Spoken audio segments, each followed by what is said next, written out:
안녕하세요. 대소문입니다. 오늘은 그 부동산 시장 방향성 변화의 조짐이 있다. 그리고 바닥을 확인하는 정책, 이라는 내용의 이야기를 한번 드려보려고 하거든요.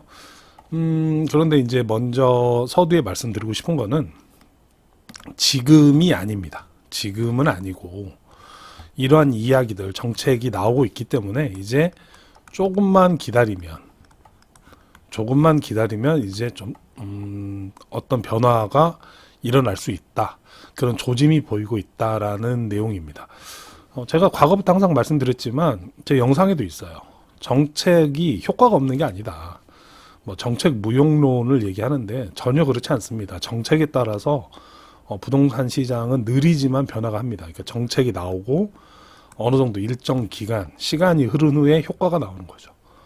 그렇기 때문에 이 정책이 발표가 되고 시행이 되면 이런 내용의 정책이 있으면 언젠가는 효과가 나오겠구나 이렇게 판단을 하시는 게 맞습니다. 그렇기 때문에 이 정책이라는 게 사후에 늦은 정책도 있지만 어떻게 보면 미리 선제적으로 하는 정책도 있거든요.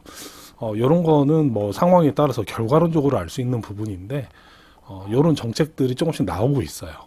아마 현재의 이제 우리나라 국내 사정을 보면 헌재에서 아직 결정을 못 내렸죠. 못 내렸는데 탄핵이냐, 뭐 기각이냐, 뭐 이런 내용들이 있습니다.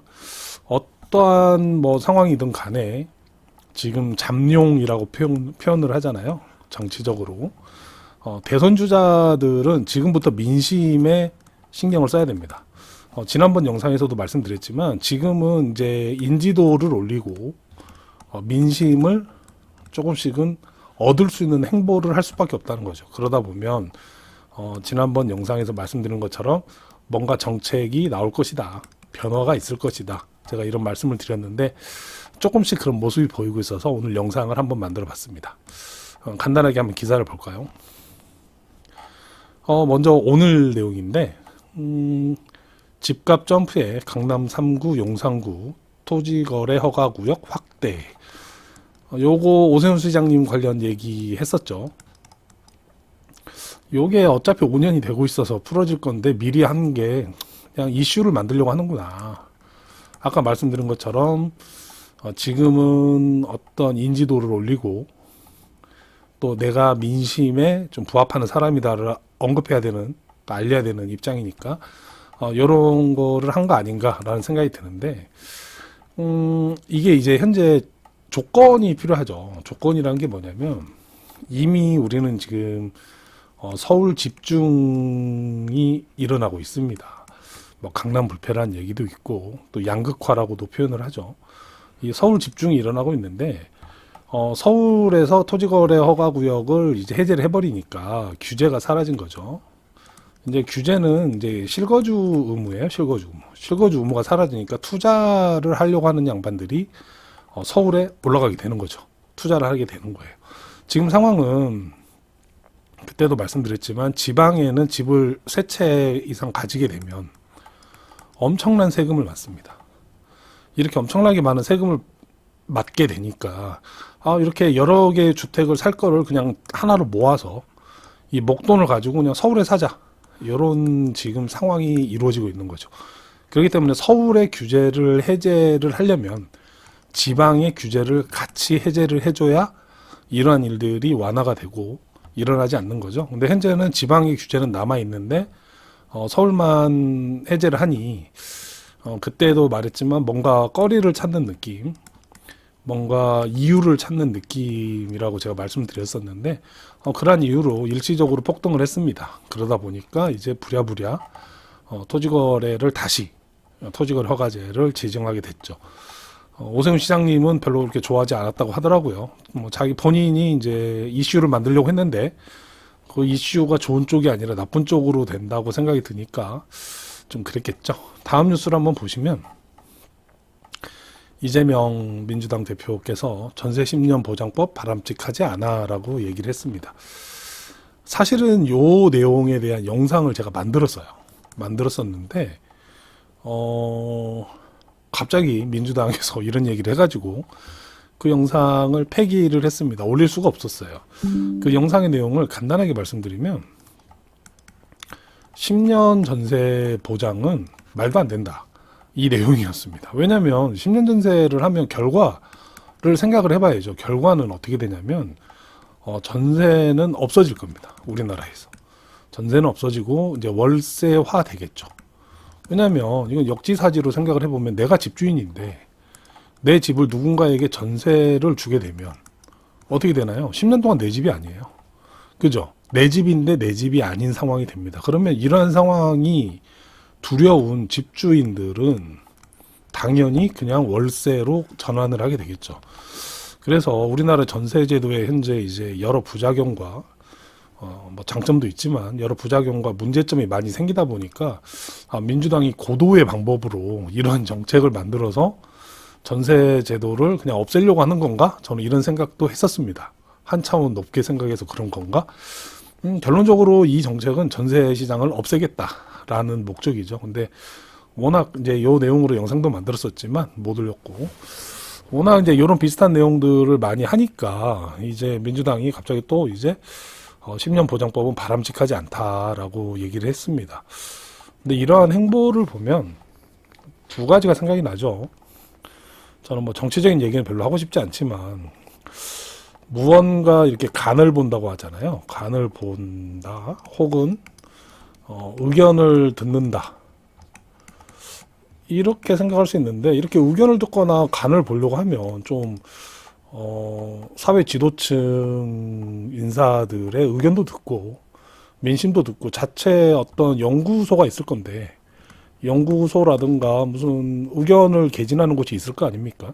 그런 데서 최대한 좀 신중하게 듣고 이런 정책을 말을 해야 되지 않나?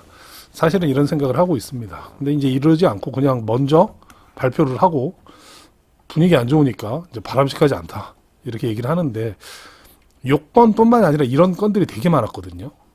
과거에 보면 좀 이런 건 좀 지양했으면 하는 바람이 있습니다. 다음 정책을 보면 아직 확정은 아니죠. 확정은 아닌데 지방에 이제 추가 주택 구입 시 중과세를 폐지하겠다라는 게 이제 국민의힘 쪽에서 이제 얘기가 나왔습니다. 확정된 건 아니에요. 이제 이것도 의견을 물어보는 거죠.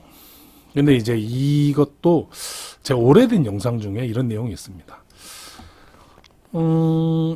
현재 우리나라의 상황에서 현 정권에서 차기 정권으로 이제 변경이 될 여지가 있으니까 빠른 시일일 수도 있고 임기를 채우고 끝날 수도 있겠죠. 하지만 변경될 여지가 있는데, 이 새로운 정권은 가장 중요한 게 민심을 얻는 거다. 민심을 얻기 위해서 규제를 풀어줄 가능성이 크다. 저는 이렇게 생각을 한다라고 영상을 한번 올렸었어요. 그리고 이거에 대한 얘기를 하면서 박근혜 정부 시절도 얘기를 했어요. 박근혜 정부 시절에 보면 이제 가장 유명한 게 사람들이 기억하는 게 이거죠. 집은 대출 받아서라도 사세요. 이런 얘기를 했는데 그때 막 욕도 많이 먹고 했지만 결과적으로 많이 올랐었습니다. 근데 이 박근혜 정부 시절 때를 생각을 해보면 단계가 있어요. 부동산에 관련된 규제가 있는데 뭐 순서를 딱 정확하게 정할 수는 없지만 1, 2, 3, 4, 5, 6 뭐 이렇게 쭉 만들면 작은 것부터 완화를 합니다. 규제를 해제하고 완화하고 해제하고 완화하고 이렇게 쭉 진행을 하죠. 그러다가 마지막 순간에 하는 게 제가 봤을 땐 두 가지거든요. 현 시점에서 박근혜 때도 마찬가지였습니다. 그 첫 번째는 뭐였냐면 중과세 폐지였어요. 중과세 폐지가 나오고, 또 하나는 지방에 현재 미분양이 많죠. 미분양 수도권도 당연히 많이 있지만 지방도 심합니다. 이 미분양이 많기 때문에 이 미분양 해소를 위해서 취등록세 뭐라고 하죠? 할인이라고 해야 되나? 취등록세를 깎아주는 정책을 또 피게 됩니다. 뭐 면제도 하는 경우도 있어요. 요 두 가지가 나와야 이제 지방 쪽이 조금씩 살아날 수 있죠. 그리고 이게 그 각종 규제들의 해제를 하면 마지막 순간에 하는 것들이거든요. 여기다가 이제 보통 플러스를 하나 더 시킨다면, 지방은 저 두 가지에 뭐가 하나 더 필요하냐면 임대 사업자에 대한 규제가 좀 완화되면 됩니다.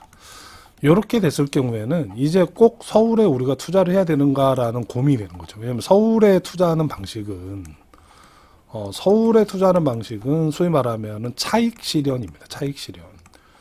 내가 사서 가격이 높아져야겠죠. 차익 실현을 원하는 방식이 많고요. 지방 같은 경우는 차익 실현도 있지만 차익 실현 플러스 운용 수익입니다. 운용 수익 같은 경우는 간단히 말하면 임대죠, 임대.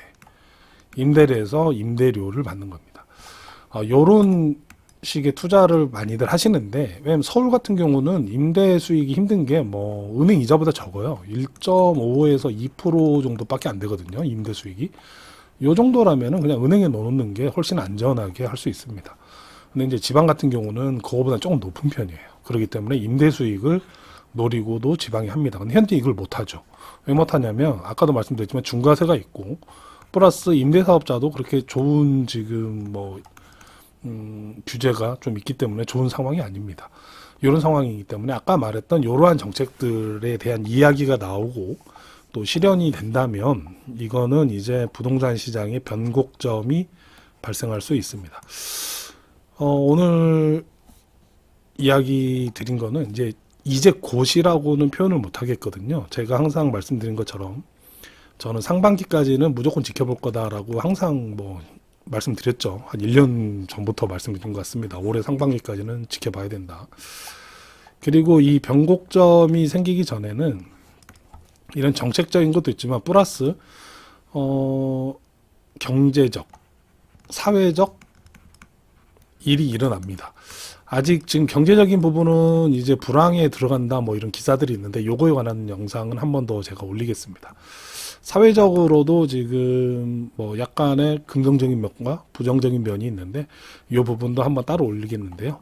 일단은 이런 부분을 봤을 때 변곡점에 대한 이제 시기가 오고는 있고 그리고 그거에 대한 언급이 나오기 시작했다. 이렇게 판단하시고 지금은 아직도 저는 기다림의 시기라고 생각을 하고 있습니다.